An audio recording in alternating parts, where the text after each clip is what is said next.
ఈరోజు నేను ఎండు రొయ్యల తలలతో కారం పొడి చేసి చూపిస్తున్నానండి.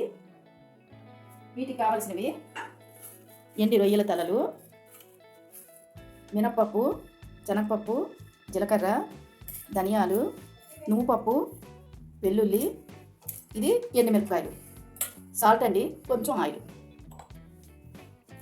ఇప్పుడు ఎండుమిరపకాయలని మనం వేపుకుందాం. దానికి కావాల్సింది కొంచెం ఆయిల్ వేసుకుందామండి, ఎక్కువ వేయకూడదు. తర్వాత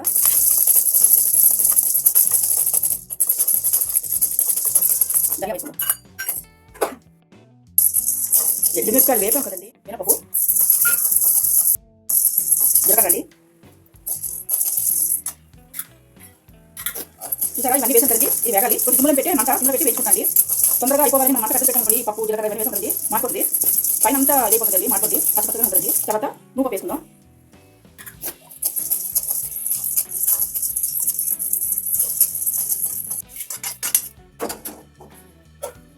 తర్వాత కొంచెం ఆయిల్ వేసుకోండి. తర్వాత ఈ ఎండు రొయ్యల తలని వేసేసుకోండి. శుభ్రంగా క్లీన్ చేసి పెట్టండి.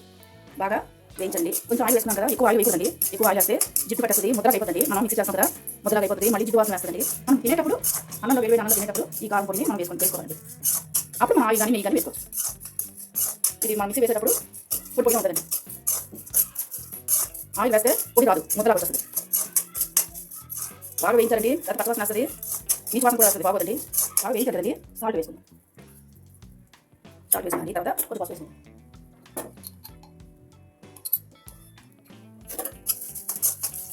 మన అన్ని వంటకాల్లో పసుపు మనకు చాలా మంచిదండి, అందుకే నేను అన్ని వంటకాల్లో కొంచెం పసుపు వేసుకుంటాను.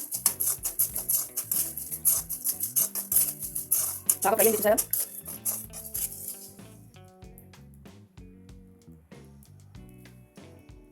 మిక్సీ గిన్నెలో మనం వేసుకుందాం. చల్లారుతాం కదా, చల్లారి.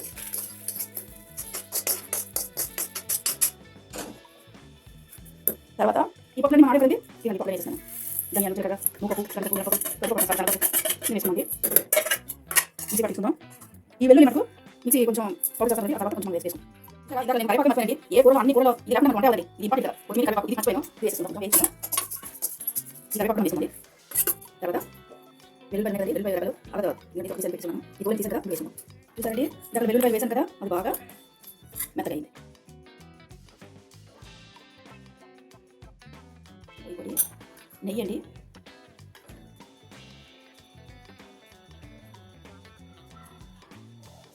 ఇలా కలుపుకొని నేను ఎండు రొయ్యల కారం పొడి చేశానండి. ఈ వంటకం కనుక మీకు నచ్చినట్లయితే లైక్ చేయండి. సింప్లీ విత్ జగన్ ఛానల్ని సబ్స్క్రైబ్ చేయండి.